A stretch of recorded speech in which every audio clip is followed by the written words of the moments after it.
Hi, I'm Ben Preston with the New York Daily News, and we're here today with the redesigned 2018 Chevrolet Equinox. It has a fresh look that carries over from other Chevrolet models like the Malibu and the Bolt EV, and GM is offering a host of available high-tech safety features. Equinox is climbing in the competitive small crossover segment that includes hot sellers like the Toyota RAV4, Nissan Rogue, and Ford Escape. Today we'll see if it has what it takes to best its competitors.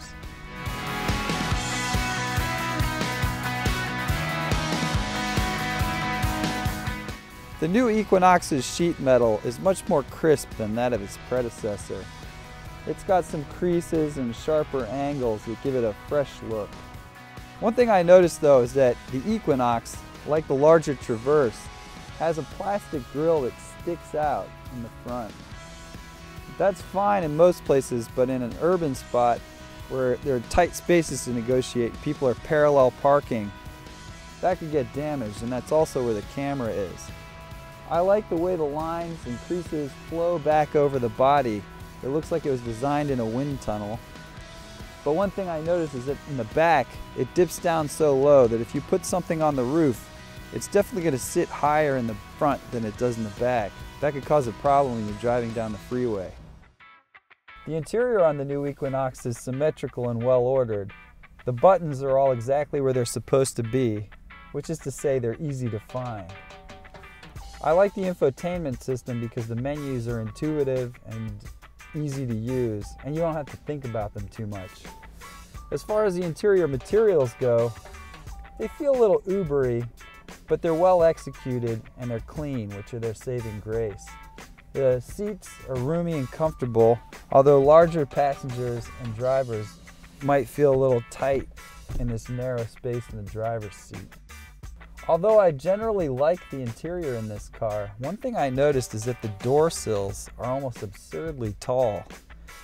If you have small children, they'll never see the horizon until they're at least 15. The color touchscreen in the center of the dash is 7 inches on lower-end models and 8 on higher-end models, including the Premier 2.0 Ti I tested. Dual climate zone heating and cooling and heated seats and steering wheel are optional. Sirius XM satellite radio is available on all but the lowest 2 trim levels and adds another $10 to $20 per month in service fees.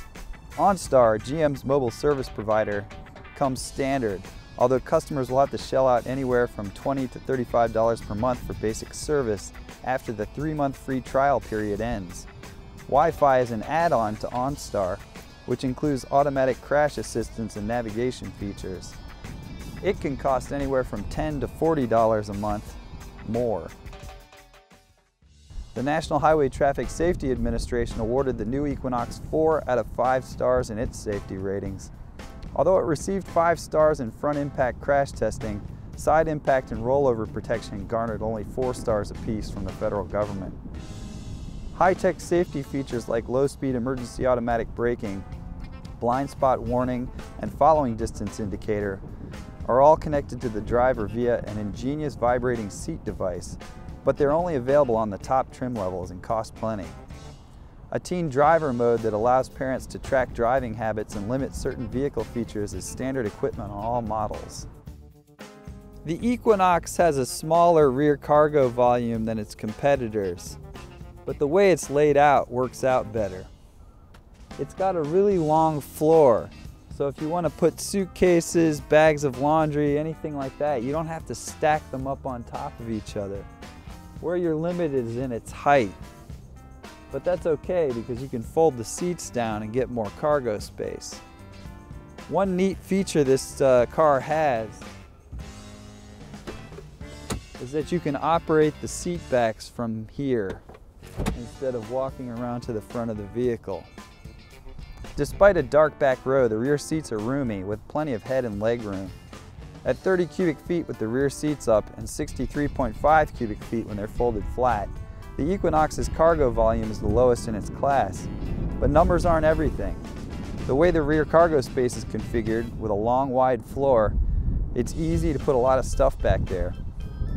The Nissan Rogue and Honda CR-V, by contrast, boast larger cargo volumes, but the space is tall and doesn't lend itself well to placing cargo that won't topple.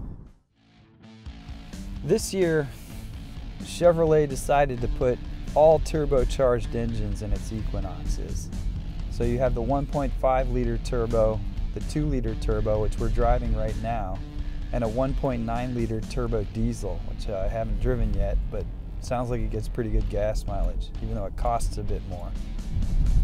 The 2 liter turbo makes great power for a small engine. It doesn't get the greatest fuel economy.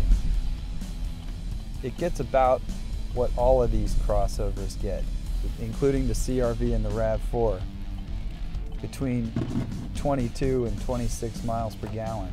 The EPA says this should get 28. I haven't seen 28 driving in the city and on the highway. I've been closer to 24 miles per gallon, down in 23 in the city.